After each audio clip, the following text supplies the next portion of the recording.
you very much, everyone. Just to tie some of those strands of the biography together, when I ran the UK Renewable Energy Programmes, it was back in the sort of very early 2000s. And the experience that I had there, and then going on to work with Sir David King when he was the government chief scientist on international climate change politics, convinced me that the top-down approach was not going to work. Politicians can only go in the direction that their electorate is pushing them. And so, for me, involving communities and getting grassroots action going is absolutely fundamental to making the change to our energy system that we need to make if we're going to have a sustainable society and economy. So it might all sound very highfalutin and grand working in Westminster, but it can bring you up against some of the realities of life. And so while I was doing those jobs, in West Oxford we had, I don't know whether you all remember, the big summer floods in 2007. Shrewsbury was badly flooded. We had, in Oxford, we had the world's press lined up watching to see whether the Thames was going to break its banks and flood all of our houses. And that convinced the people in West Oxford that even though you couldn't say there was definitely a link to climate change for that summer flood, nevertheless there was a trend that you might notice. And so it galvanised people to say, okay, what can we do about all of this as a community?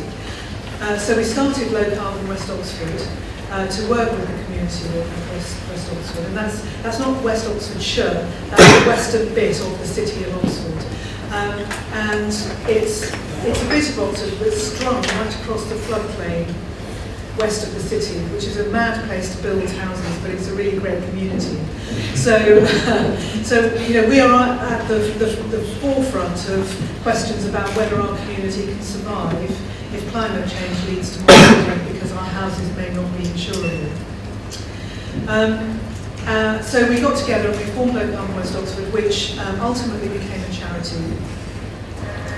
And we also started, very shortly after that, what became West Oxford Community Renewables. If I could have the first slide. This is the corporate structure of the Low Carbon Hub, which very much mirrors the structure that we ended up with in West Oxford. So West Oxford is a small community in Oxfordshire, and the Low Carbon Hub was set up on using the experience of West Oxford and other communities such as North Oxford to take forward both action with communities on how you might put behaviour change programmes in place or domestic retrofitting programmes in place, alongside getting long-term sustainable funding into those activities by developing renewable energy projects. Okay, and that dual structure seems to be something that quite a lot of community energy projects end up with, for very good reasons, which I'll explain. If at any point you're totally confused by what I'm saying, or you've got a question that springs to mind, please do ask. I don't mind being interrupted at all. If it's in Welsh, I'll have to put the thingies on, but then that's also fine. So what we attempted to have, what we said in West Oxford, and what has led to the Low Carbon Hub structure as well, is if you are going to sustain a community effort over decades to 2050 to reduce our carbon emissions by 80%, we need to have resources that are reliably coming into our community. And for us that meant that we couldn't rely on public grants, because great though they are, they tend to be one-offs that arise when you don't really know that they're going to. They have lots of rules surrounding them, and they're not something that you can build a long-term, decades-long program on, especially in times of hardship as we've been going through for the last few years. So we thought that it might be possible to develop renewable energy projects that would make an income, that could pay back the investors, but also pay a reliable donation to Low Carbon West Oxford to do its work. And that's what we've mirrored in the hub. And so what we tend to have is an industrial and providence society which is developing the projects, and either a charity or a community interest company that's working with the communities. And we do that because it's much easier to do capital projects through an industrial and product society than it is through a charity or a community interest company. It's much easier to get the shareholdings in and to get the return back to shareholders and to demonstrate that you have surplus left over to make a community donation. If you try to do that through the kick structure, you just get snarled up in all sorts of rules about how you're allowed to use the profit. That means it's very hard to get the capital back. But if you have a sister organisation that's a charity or a kick, you have a wide range of different types of funding that you can go for to keep your community work going. So if you can make a core of funding that's unrestricted from your community energy projects, that's donated through from the IPS to a kick or charity, you can then build around that a whole range of funding, which might have restrictions on it, but which is based on a core of unrestricted funding. And the other thing that it allows you to do is to go through all of those types of funding without worrying about state aid. If you do renewable energy projects with public funding, you have big state aid problems, and it'll kill the project if you try and do it that way. Even if you get public grants in to support your community energy projects, if they're done through the same organisation as you're doing your renewable energy projects, you will get snarled up with state aid. So this is why we have what looks like, and it is in some respects the governance of the dual structure is quite heavy. We solve that by having a joint board with one independent member for each organisation. So if there's any issue on the agenda at any point where there's a conflict between the two organisations, that is resolved by the chair and the two independent board members. And so what the Low Carbon Hub IPS does, soon to become a community benefit society because we don't have IPSs anymore, we do our renewable energy projects, and then through the Low Carbon Hub Community Interest Company, we work with communities across Oxfordshire. It's currently, we have around 60 active low carbon groups in the county to do household retrofitting, to do community-led renewable energy projects, and also to engage people in the reason why we're doing all of this work. So that's the structure of the hub. The sort of project that we do is, this is an example of a school solar PV project at the Chell School in North Oxford. So the Hub IPS develops a whole pipeline of renewable energy projects that are funded by shareholders in the low carbon project. But it also helps communities to set up their own social enterprise to do those projects as well. So the Low Carbon Hub will take the projects forward where there is no community to do it, or where the community has asked us to do it because they don't believe they have the capacity. So, and the objective for us is to get as many of these projects happening in the county as possible. And one of the contexts that drives us forward, and which is quite visible, is the Didcot power station, which is very visible from the train going through to London from South Wales if you're ever on it. Great big cooling towers. Half of that power station is already closed. The coal-fired bit of the power station, the combined cycle gas turbine, looks likely to close towards the end of this decade.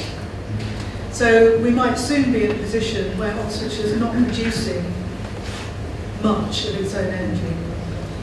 And that's a driver for people almost as much as the environmental concern.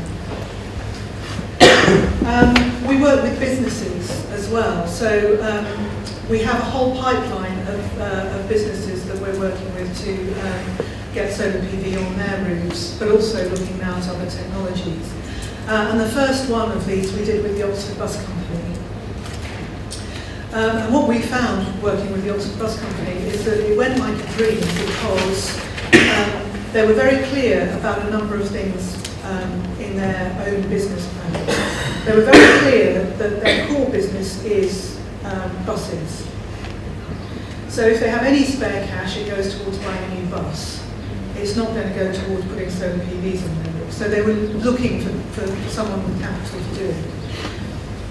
The second thing that they're very clear about is that they want to be as environmentally good a company as possible.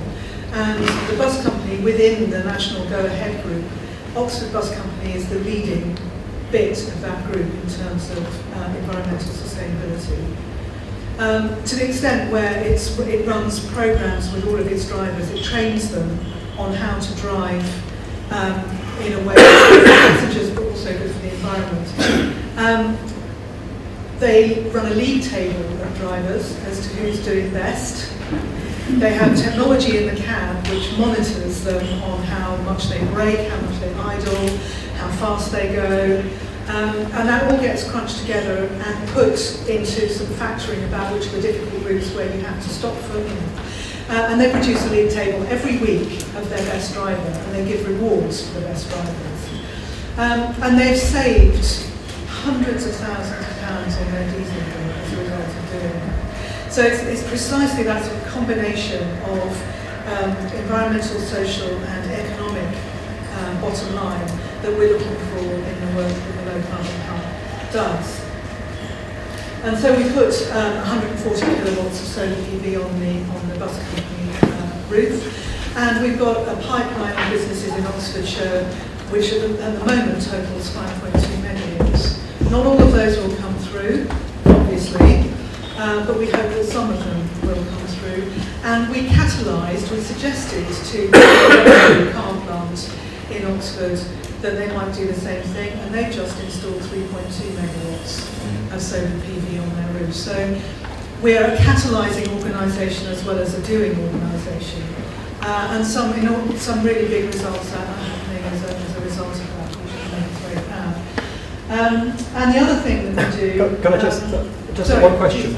A reason we've sometimes given for why the groups are more reluctant to put solar panels on commercial properties is that the commercial business may not be around for the 20-year lifespan of the panels, and therefore it's safer to put them on things like local authority buildings or schools, which are more likely to be around. Yeah. Has that cropped up, and what's been the sort of response to that potential risk? Yeah, it does crop up, and so our leases are written in a way that allows them to be taken on. There are a number of ways that we deal with that. If the business folds and wants us to take the panels off the roof, then there's a compensation to be paid. If the business folds and the building gets passed on to somebody else, then the panels stay in there, and the business coming in benefits from the same. So it's all about how you draft the legal agreement, and it is possible to do that, although it would be a disruptive thing if it happened. And what we're finding is that the businesses who want to work with us are the ones who are likely to be more stable into the future anyway. They've got good business plans, they've thought all of this stuff through, they tend to be locally owned, own their own buildings, and of a medium size.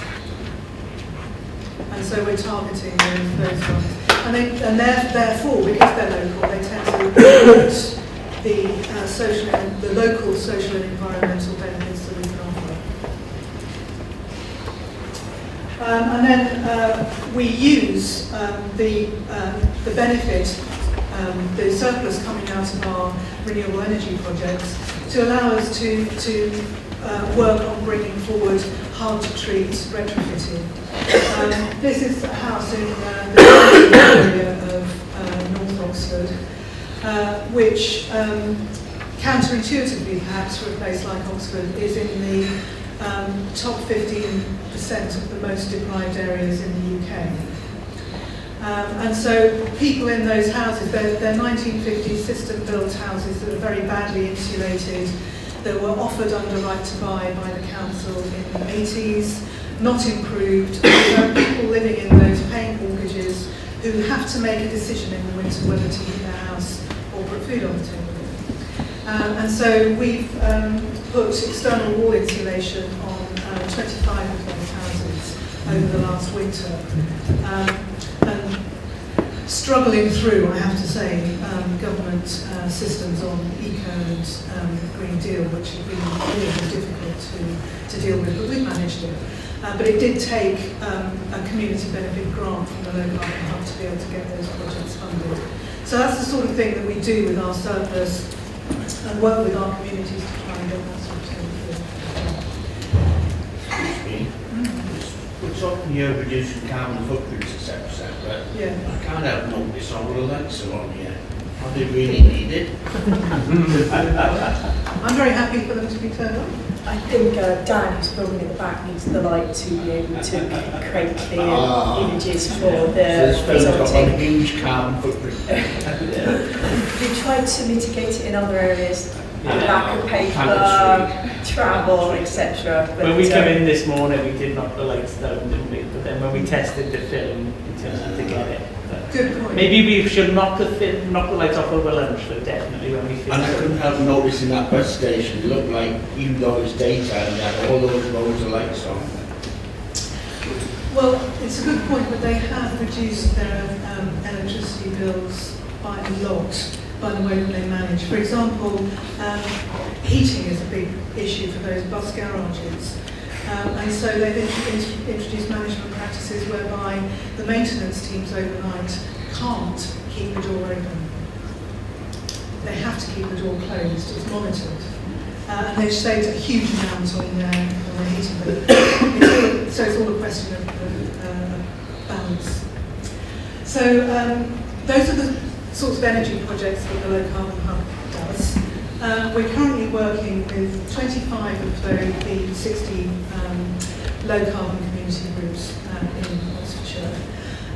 We think that Oxfordshire is very rich in active low carbon groups in comparison with other places in the UK. And that's mainly because both the city and the county council have funded community development programmes in those areas for about the last decade. And we're coming in to sort of build on that start and offer the possibility to those communities of developing their own social enterprises. We measure our social impact, and the way that we measure it is three main metrics. The people that we involve, what we do for the planet, and the amount of pounds that we generate.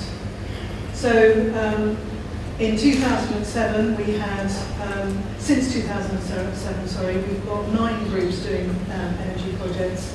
By 2015, we hope that that's going to be 25, and so on down the chart. These slides will be available for you to look at in detail after this session, so I don't propose that I go through all of those in immense detail. But it gives you a sense of the way that we measure our social impact, which is important when we're going for funding for kick projects to social impact funders and investors. They all ask you what your metrics are and how you measure them these days. You have to be able to show how you do that. We're also basing what we're doing on an understanding of how we would replace the Didcot A power station in Oxfordshire, which is obviously a big ask. It's half of the Didcot power station, and it closed down a couple of years early last March. And we have worked with Oxford University on the renewable energy potential in the county, and looked at that in comparison to the national targets that we have. And we worked out that we could actually replace Didcot A if we developed our renewable energy potential, but also reduced our energy demand to government targets. It's still an enormous ask, but you're putting it in a context where it's actually possible to do. The Oxford University study showed us that we had these renewable energy potentials in Oxfordshire. that energy potential is mainly solar PV and agricultural or woodland biomass. So anaerobic digestion and biomass. Not so much wind. We're in the middle of the country, wind speeds are relatively low. There is some, there is also huge local opposition to wind farms, but that's not where we should concentrate our efforts, we found. There's a little tiny sliver of hydro there that you can see, and we're actually putting a lot of effort into both solar and hydro, mainly because with solar we can get hold of asset and estate, like people's roofs. We are actually working on a community solar farm as well. And with hydro, we can get hold of asset because we know the Environment Agency very well. With biomass and anaerobic digestion, it's much harder to aggregate the amount of landowner asset you need to be able to put a project together. They're just much more complicated beasts than solar and hydro. So we're concentrating on solar and hydro first and putting together our plans for biomass and AD. We have an enormous amount of unmanaged woodland in Oxfordshire, much more than I had thought before we started the study. And we know from big landowners such as the Oxford colleges that they don't actually know what to do with the horizons when they do manage them. So there's a huge potential there for a sort of biomass system to be developed, but we need a bit more capacity before we can put the planning into making that happen. So as well as the solar, we mapped the River Thames as it goes through Oxfordshire. So that wiggly line that goes sort of west to east is the Thames, and the one that joins it from the north is the Charwell, River Charwell. So we went through every lock on the River Thames through Oxfordshire, saying, does that have the right head height? Do we know the landowner? Is there a project there already? And we identified, therefore, those projects that were already underway privately because the landowner wanted to do them, and those where there was a publicly owned lock or weir owned by the Environment Agency where we could promote a community scheme. Some of those communities were already working on the schemes and finding it really hard to bring them forward, and others hadn't started yet. So that's the list of community hydro projects that we're working on. The one that's on the Charles the North is the Flex Mill one, which is actually working with a private landowner. But all of the other ones are on the Environment Agency owned weirs. And so Oasley Lock is the first of those where the hub has helped the local community, in this case West Oxford. And you'll notice here that I have my hub role and my voluntary local community role. Oasley Lock Hydro is unusual as a hydro project in that it's right in the middle of Oxford. It's got the Thames path running north to south along the side of the River Thames, and that means that it gets tens of thousands of people walking right by it every year. So we thought, wouldn't it be a fantastic education project as well as a really good generation project if we could get this going? The community on Oasley Island, and it is an island, it does have water on all sides of it, made out of a Victorian rubbish dump in the mid-19th century. The community started on this project in 2001. And we finally got it through the bureaucracy to start building it last summer.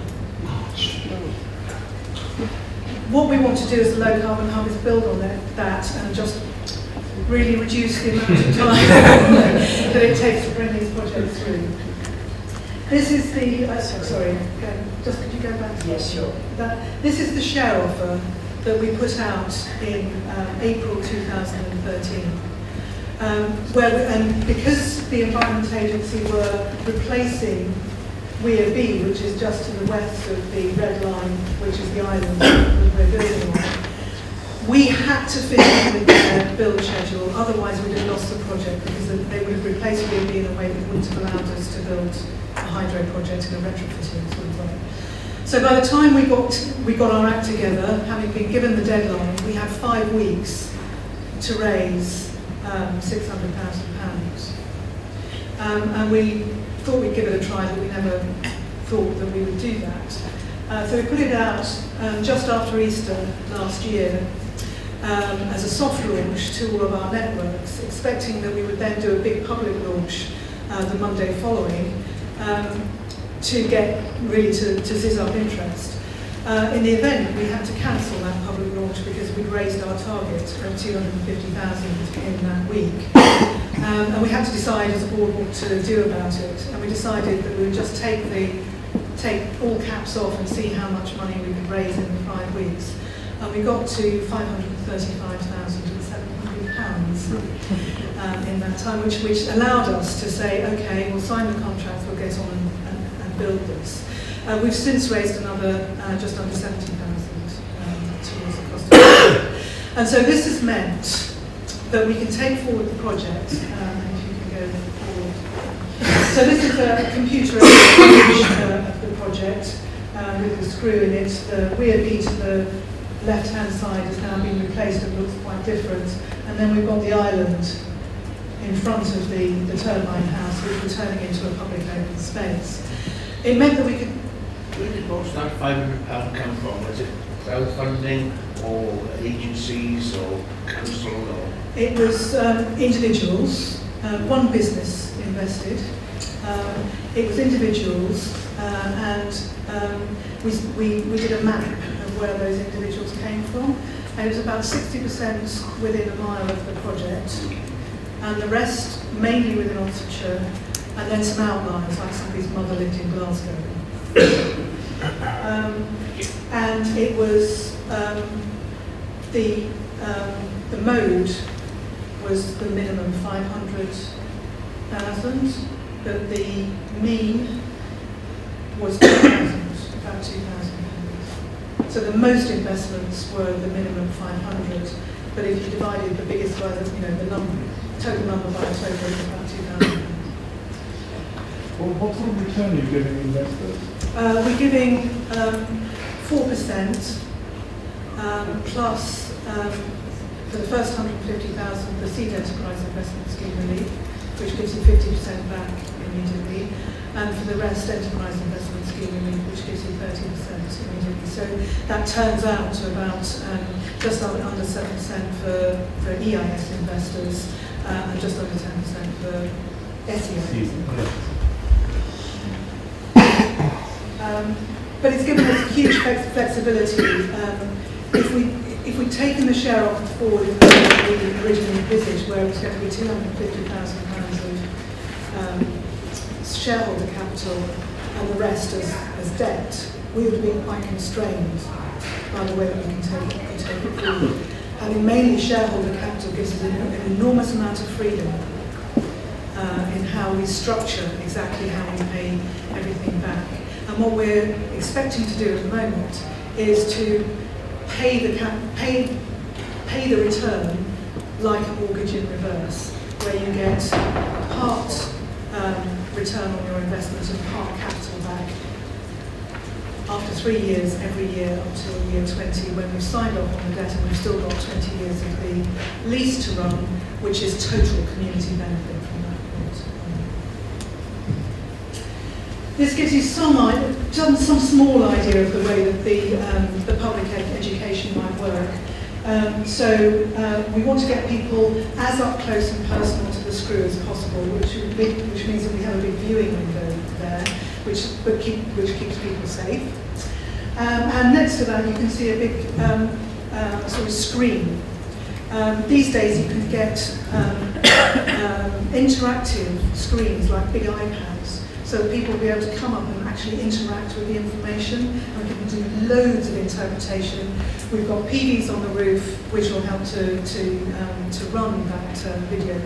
We've got just stacks of brilliant information to get across to people, not just about the generation, But just upstream from this project is one of the first ever power stations, or the building where that used to be, which in its first year of commercial operation produced less electricity than our little hydro will produce. And it's just great being able to show people what that steam turbine technology was like in 1887, whatever it was, how much energy it generated, and in context with the revolution that happened after that, our little hydro is part of the next revolution.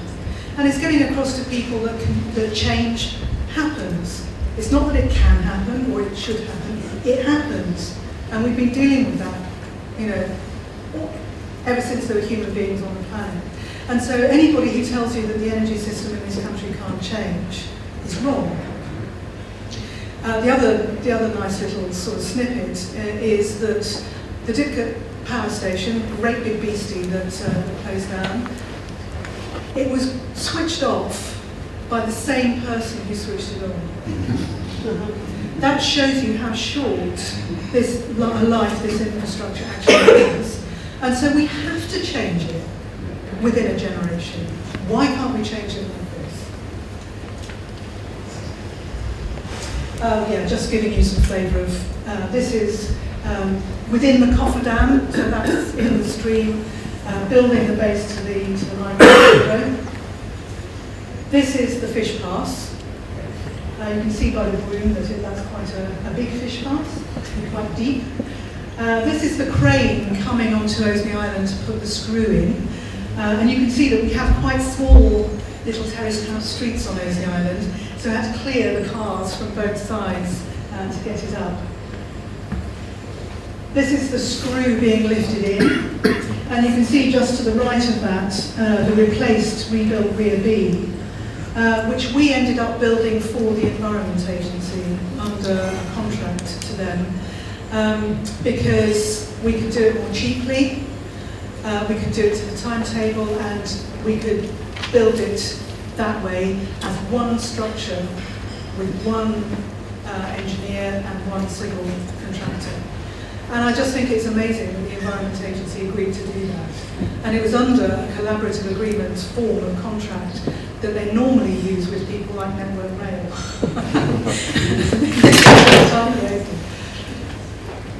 And that's the guy pulling the screw into the exact position at the end of the day. So that's the point that we've got up to with Oseley Lock. We've just come out of the most horrendous battle with the Environment Agency on the precise wording of the lease. Because what we were doing, we've been building under a license to operate and heads of terms and agreement to lease, for the lease to be signed off after practical completion. We've just agreed the final clause. It's taken months. I can't tell you how painful it's been. So that means that we can sign contracts on getting the turbine house built, getting the electrics done, and therefore getting to generate, which we hope will be by the end of this summer. A mere 12 years after we started, 13 years after we started. So I hope that's given you some insight into how we in Oxfordshire are going about developing community energy projects. If there are any questions, I'd be more than happy to try and answer them.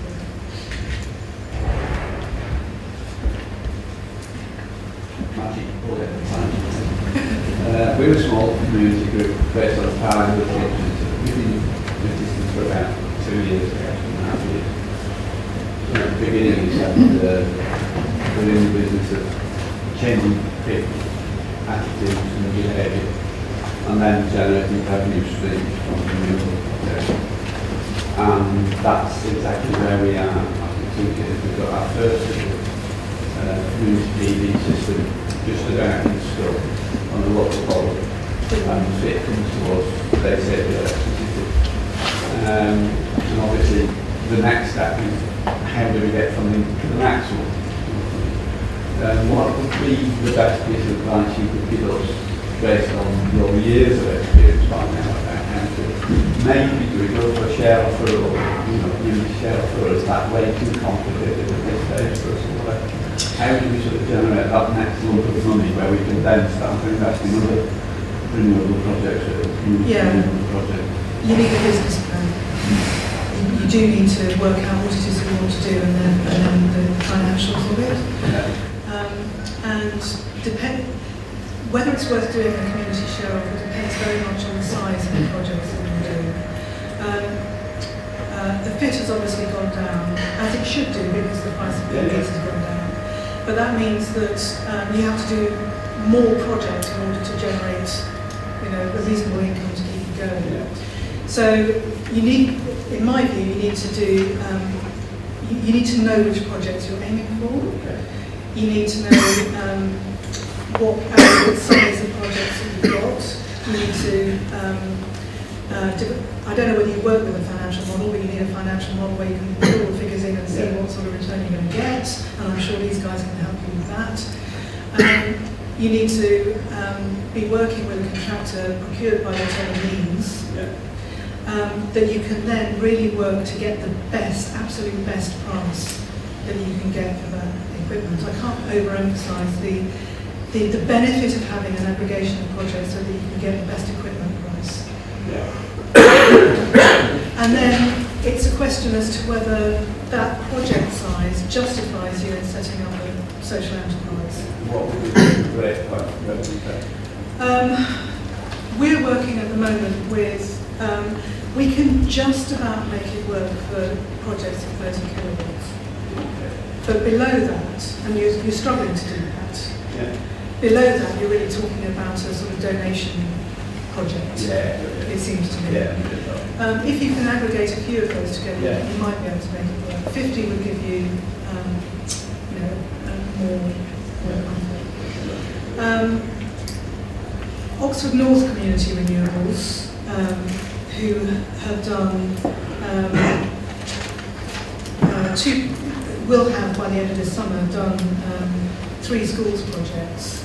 The first one was 50, but at the beginning of its period, so it was expensive equipment, but really good feeders out. St Barnabas School at primary school at 27, and another project in the Charles School at 35. So that 27.5 and 35, 65-ish, they just managed to make a share of the world. But they were all a social enterprise, so they got those sunk costs. It's like that business plan, several projects, and get them giving up to them. Yeah, and then see if you can tag onto the shirt tails of an ERDF project or just because you can be grant funded for running setup costs. You just can't have any grant associated with the project itself. I hope that's helped. So we've only got one microphone, obviously Rob's using it at the moment. When you ask questions, would you mind speaking up as loud as possible? Because I know the question from the front probably wasn't heard at all from the end, but you got the gist of it by Barbara's response. Sorry, so if you could just shout. And can you say who you are as well? That'd be great, thanks. Thank you very much. Hi, my name is Pete West. I work for Dorset County Council at the moment, but I've been there for 30 years previously, so I came along today. But I'm particularly interested in 2 things. One is local authority support for community energy groups, which we're actively supporting in Dorset. I'm Company Secretary of Dorset Community Energy, although I work for the County Council.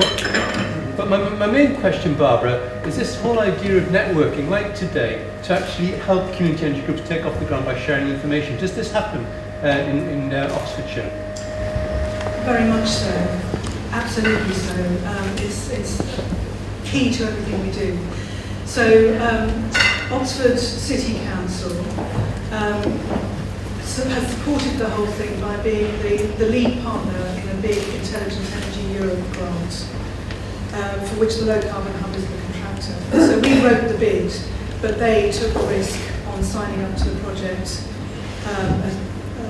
because it's a grant against investment, and if you don't achieve your investment target, they can pull the grant back. The County Council joined in that, so that's a partnership. The City Council has funded Low Carbon Oxford as a networking organisation of businesses, communities and civic society since 2010. The County Council has funded the Community Action Group network since 2003, I think. So that was originally focused on waste, but has moved into carbon. And we've got a very good relationship with the Cherwell District Council and the Eco-Vista Newtown, working together with them on getting their businesses involved in our pipeline.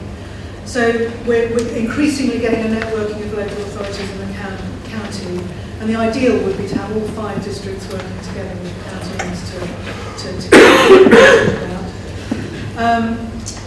The networking between communities is absolutely crucial. And we have the Community Interest Company, the Community Interest Company. All of the communities that we work with are offered a £1 shareholder in the Community Interest Company, so they are now our owners. They don't get a dividend on that, but they are given the right to vote on our annual report, and we hold networking sessions with them and training sessions on particular issues. And bearing in mind that in Oxfordshire we're bringing together some communities with really serious expertise. We have the Westmill Wind Farm and the Westmill Solar Park in Oxfordshire. We have Hook Norton Low Carbon, that was one of the first Low Carbon Communities Challenge communities. And they have a revolving fund set up through that on domestic retrofitting. So drawing in all of the expertise of these groups to share with others so that we can aggregate what we're doing at a scale that becomes interesting to big suppliers, big funders. That's really important. And we're just working with the local councils on funding, which I can't tell you any more about now because it's not signed off, but it would be great if it happened. Can we take one more question and then we'll break for lunch if that's okay? John, can you shout out who you are for us? John Drysdale, here as a councillor from Morgan Council. Do you employ staff in the low energy hub, and how many are there? We do employ staff. We have 10.4 full-time equivalents. I could talk you through the team, but basically that breaks down into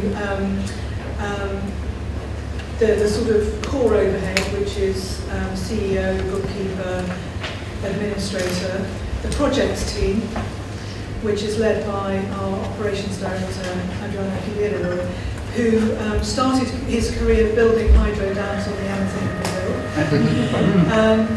So we have a three-person projects team. And then we have our communities and innovation team running Low Carbon Oxford, running Oxfordshire Innovation Support Programme, working with our communities. And some of those staff are full-time, some are part-time.